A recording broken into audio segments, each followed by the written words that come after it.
আসসালামু আলাইকুম। চলে এলাম ছোট্ট একটা শর্ট ভিডিও নিয়ে। তো একদম কি নিয়ে চলে এলাম আর ইলিশ মাছের লেজা। এই ২ টা দিয়ে একসাথে ভর্তা করব। সবাই তো শুধু লেজা ভর্তা খেয়েছেন। কিন্তু এভাবে তো কে খেয়েছেন জানি না। তবে আজকে আমার রেসিপিটা অবশ্যই ভর্তার রেসিপিটা ফলো করবেন। তো চলে যাব মূল কাজে সিদ্ধ করতে। আমি এটা ধুয়ে নিছি, পরিষ্কার করে নিছি। তো সিদ্ধ করে ফেলবো এখন। চুলকাটাকে পরিষ্কার করে দিয়ে দিলাম গ্যাসে, চুলাটা ধরিয়ে দিলাম। এটা এখন একটু সিদ্ধ হোক। হালকা একটু হলুদ দিছি যাতে কালারটাও সুন্দর আসে, হালকা অল্প। আচ্ছা, এটা সিদ্ধ হোক। আর আমি অপর চুলায় এই যে মাছটা, লেজাটা আমি এটাকে ভাজা করব। তাই অল্প অল্প করে মশলা দিব একটু। আমি হলুদ, মরিচ, লবণ, সিদ্ধ হয়ে যাচ্ছে, দিয়ে দিয়ে মাছটা দিয়ে দিলাম ভাজার জন্য। চেপে চেপে সুন্দর করে ভাজবো মাছটা। মাছটা আমি ভালো করে ভেজে নিচ্ছি। আমি ২ টা শুকনা মরিচ, ২ টা কাঁচা মরিচ বাছতে দিয়ে দিলাম। ২ টা শুকনা মরিচ ভেজে নিই।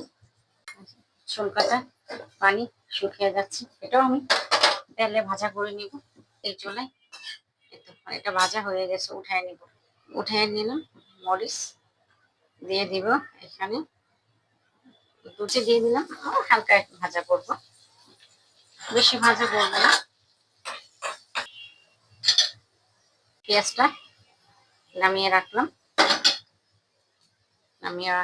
ভাজা হয়ে গেছে, হালকা ভাজা করছি। সুন্দর মতো ভাজা হয়ে যাবে এটা। তারপরে নামিয়ে নিব পাটায়। ঠান্ডা হওয়া অবধি অপেক্ষা করব। এই তো মাছটা বাছতে চলে এলাম। একটু ঠান্ডা হয়ে গেছে এখন। যত ছোট ছোট কাঁটাগুলো আছে সেই কাঁটাগুলো সব বেছে নিব আমি। চলে এলাম শিলপাটে। পটলের ছোলকাগুলো দিয়ে দিলাম। এখন এটা বেটে নিব। শুরু করি বাটা। এটা আমার ছোলকাটা বাটা হয়ে গেছে। এখন নিব আমি হচ্ছে মাছ। মাছটা বাটা করে নিব। মাছটা বাটা হয়ে গেছে। এখন